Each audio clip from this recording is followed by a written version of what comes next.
Саламатсыңарбы, урматтуу депутаттар, урматтуу коллегалар, урматтуу төрага, урматтуу Алмаз Акынжанович.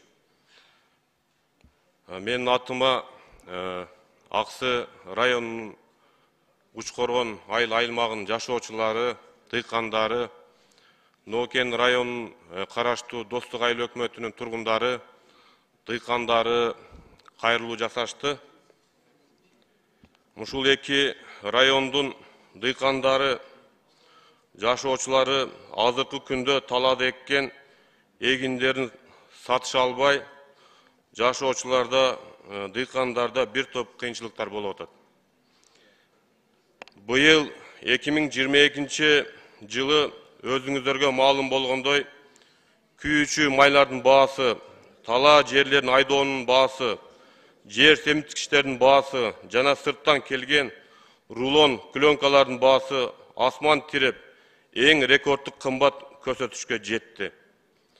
Дыйкандарга берилүүчү төмөн пайыздагы кредиттер багытына жетпей калгандыгына карабастан ар түрдүү насыяларды алып, аябагандай көп чыгымдарды кетирип, дарбыз, помидор, коон, ушул сыяктуу жашылча эгиндерин бышырып жатышат. Негизги маселе коңшу мамлекеттерден кирип жаткан жемиштерди убактылуу катуу көзөмөлгө алыш керек. Же болбосо өзүбүздүн продукттун негизги бөлүгү сатылып бүткөнчө чектөө киргизиш керек. Дыйкандардын эмгегин, чыгашасын эсептеп чыксак, 1 килограмм дарбыздын өздүк баасы 12 сом, 13 сомго барабар болуп жатат. Ал эми коңшу өлкөлөрдөн келген дарбыздардын баасы биздин тургундар жетиштирген дарбыздын өздүк баасынан да арзан болуп жаткандыгына байланыштуу элибизде пайда алып келбей калуу коркунучу бар.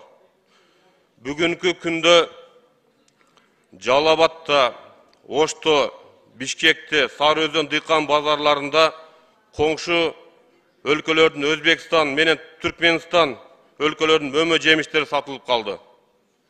Коңшу мамлекеттерде жер семирткич, селитра, мачайын арзан, күйүүчү майлар техника, газ менен жүрөт. Кредиттер жеке ишкерлерге төмөнкү пайыздар менен берилет. Алардын эгиндери башкача айтканда каражат көп кетпейт.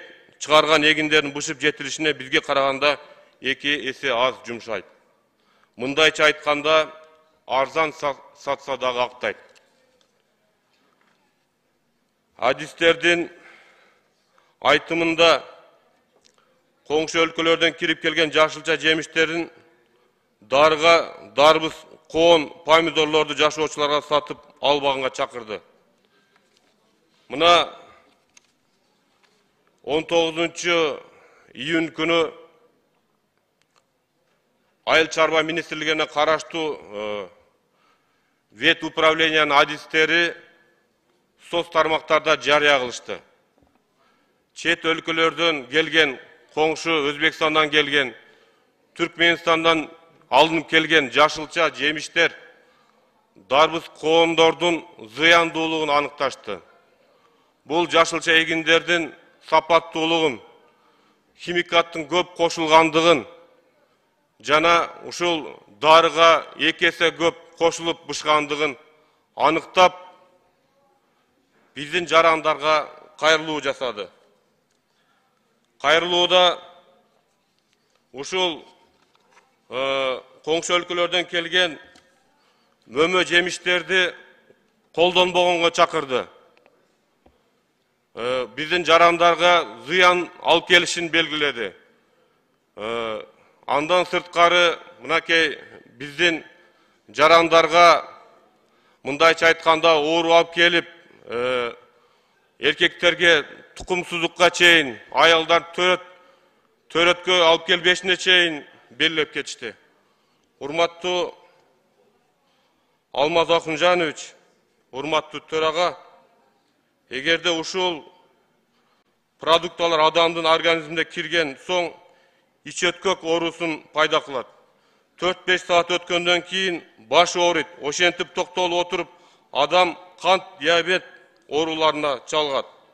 Эркектер тукумсуздукка чейин жеткирет деп ушул адистер кайрылуу жасады соц тармакта. Эгерде ушул Маалыматтар тастыкталса, бийлик тараптан сөз чара көрүлүш керек. Бул маселе боюнча дыйкандар айыл чарба министри Аскарбек Сапарбековичке кайрылган. Бирок бүгүнкү күнгө чейин эч кандай жооп жок. Урматтуу төрага, урматтуу Алмаз Акунжанович, ушул кайрылууларды эске алып, протоколдук тапшырма берсеңиздер. Өзүңүздөр билгендей, айылдын тургундары жылдык кирешеси дыйканчылык менен.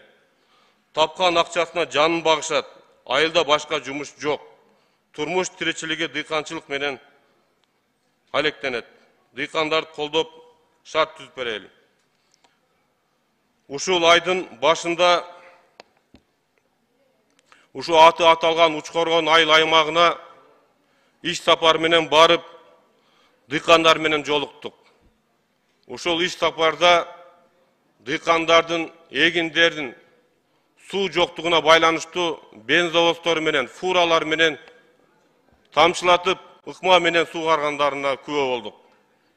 Эми ушул айыл чарба министрлигине караштуу Ош вет управлениянын кызматкерлери коңшу өлкөдөн келген жашылча эгин дарбыз коонун зыяндуулугун аныктагандан кийин, дарыга бышылгандыгын тастыктагандан кийин, өздөрүнүн адистер соц тармактарга салгандан кийин эч кандай жыйынтык жок. Урматтуу Алмаз Акунжанович, урматтуу төрага, ким жооп берет? Мына бир жума мурда Аскарбек Сапарбекович айыл чарба министрлигине кайрылганбыз. 3 күндөн бери айыл чарба министрлигинин 3 орун басары менен сүйлөштүк. Жыйынтык жок. Мына бүгүн Аксы районунун Учкоргон айылынын тургундары, дыйкандары көчөдө нааразычылык менен жүрөт. Урматтуу депутаттар, сиздерге кайрылам. Ушул карапайым дыйкандарга убагында шарт түзүп бере албадык. Бирок азыр мындай эгиндер бышып турганда ушул кичине сатканга жардам көмөк көрсөтүп коелу. Карапайым эл, дыйкандар, айылда башка жумуш жок. Ушу тапкан кирешеси дыйканчылык менен балдарын багышат, үй бүлөсүн багышат. Ошон үчүн Алмаз Акунжанович, протоколдук тапшырма берсеңиз, тез аранын ичинде чара көрүш керек, түшүндүрүү иштерин алып барыш керек. Рахмат. Рахмат.